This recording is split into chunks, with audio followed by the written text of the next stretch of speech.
ہریانہ میں جو مہیلاؤں کا انوپات ہے، عورتوں کا جو ریشو ہے وہ بہت گھٹتا جا رہا ہے.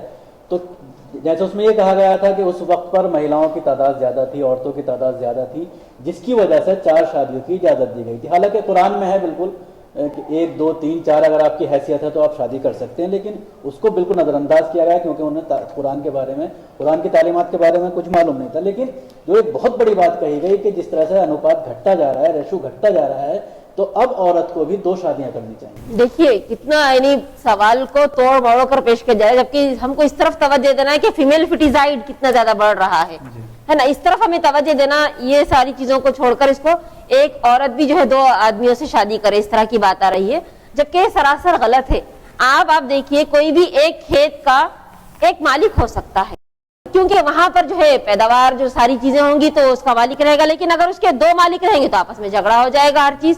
تو یہ ایک فطری چیز ہے، یہاں پر ہم یہ دیکھنا ہوگا کہ یہ غلط چیزوں کو جو ہے کس طرح سے یہاں پر لیا جاتا ہے اور اسلام کو کیسے بدنام کرنے کی کوشش کی جاتی ہے، جبکہ صحیح جو اس کا اہم مسئلہ ہے فیمیل فٹیسائڈ کا، اس طرف انسانوں کی توجہ مبذول ہونا چاہیے. چلو صاحبہ ایک آخری سوال. نہیں شکیل صاحب، ایک سیکنڈ میں آپ کو بیچ میں روکتی ہوں کہ 4 شادیوں کے حوالے سے صرف میں ایک بات کہنا چاہتی ہوں کہ قرآن پاک کی سورہ نساء آیت 4 میں خاص طور سے ذکر کیا گیا ہے کہ اے پیغمبر، لوگ تم سے یتیم عورتوں کے بارے میں فتویٰ طلب کرتے ہیں. یتیم عورتیں یعنی جن کے آگے پیچھے کوئی پرسان حال نہیں ہے.